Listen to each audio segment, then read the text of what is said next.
Hello viewers, আসসালামু আলাইকুম। Tanvir take কর্নারের পক্ষ থেকে আমি তানভীর আহমেদ আছি আপনাদের সাথে। Welcome to my another new video. So আজকের ভিডিওতে আমরা দেখব কিভাবে আমরা চ্যাট জিপিটি বা যে কোনো এআই ব্যবহার করে এইরকম একটি সুন্দর ওয়েবসাইট বানাতে পারি। এবং এই ওয়েবসাইটটা কিন্তু শুধুমাত্র ফ্রন্ট পেজ না বা ফ্রন্ট এন্ড না, এটা কিন্তু ব্যাক এন্ডেও আমরা যে ডেটাগুলো এইখানে এন্ট্রি দিব সেই ডেটাগুলো কিন্তু এইখানে স্টোর হয়ে থাকবে বা সেভ হয়ে থাকবে। আবার আমরা চাইলে সেই ডেটাগুলোকে নিজের ইচ্ছে মতো চেঞ্জও করতে পারবো।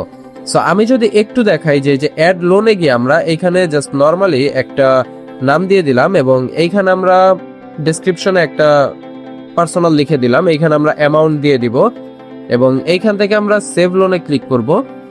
সেভ লোনে ক্লিক করার পর আমাদের একটু টাইম নিবে। এরপর এই যে আমাদের কিন্তু এটা ডেটা স্টোর হয়ে গেছে। আমি যদি এখন এইখান থেকে রিলোড দেই, রিলোড দেওয়ার পরেও কিন্তু আমার এই ডেটাটা থেকে যাবে।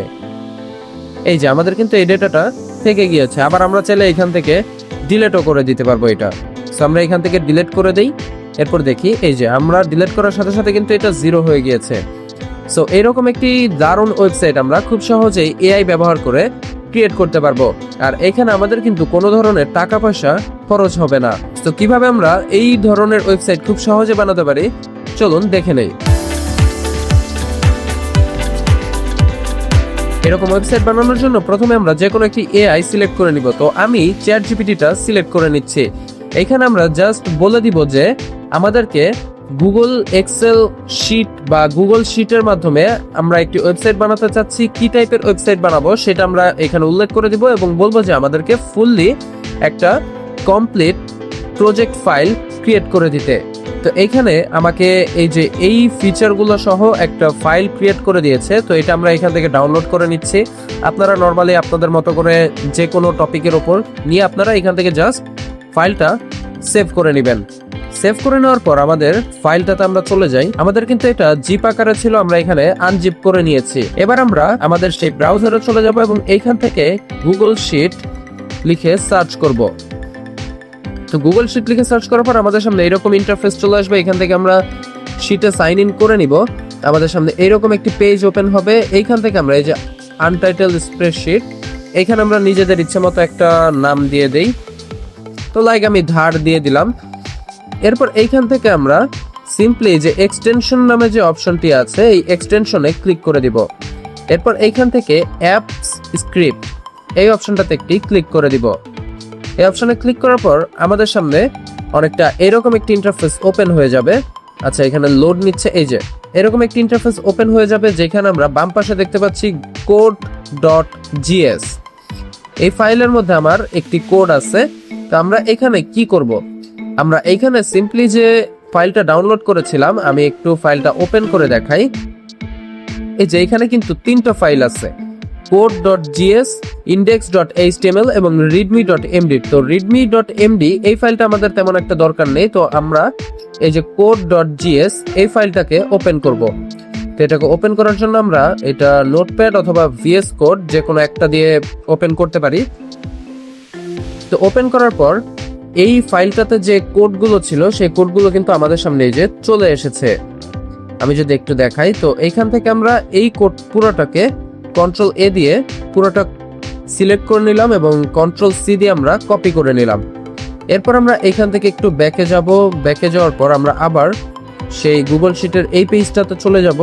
এখান থেকে যা যা ছিল সব আমরা কেটে দিব code.js এ। এরপর আমরা আমাদের কপি করা কোডটা এখানে পেস্ট করে দিব।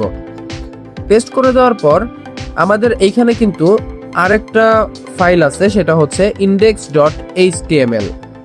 তো আমরা এখন এই index.html এর একটি ফাইল এক্সটেনশন পেজটাতে অ্যাড করব। তো সেটার জন্য এই যে ফাইলস নামে যে অপশনটি আছে, এই ফাইলস এর পাশে যে প্লাস আইকন আছে, এই প্লাস আইকনে একটি ক্লিক করব এবং এইখান থেকে আমরা html-টা সিলেক্ট করে নিব। করার পর আমাদেরকে এখানে ফাইলের নাম দিতে হবে। তো আমরা এখানে ইনডেক্স নাম দিয়ে দিচ্ছি।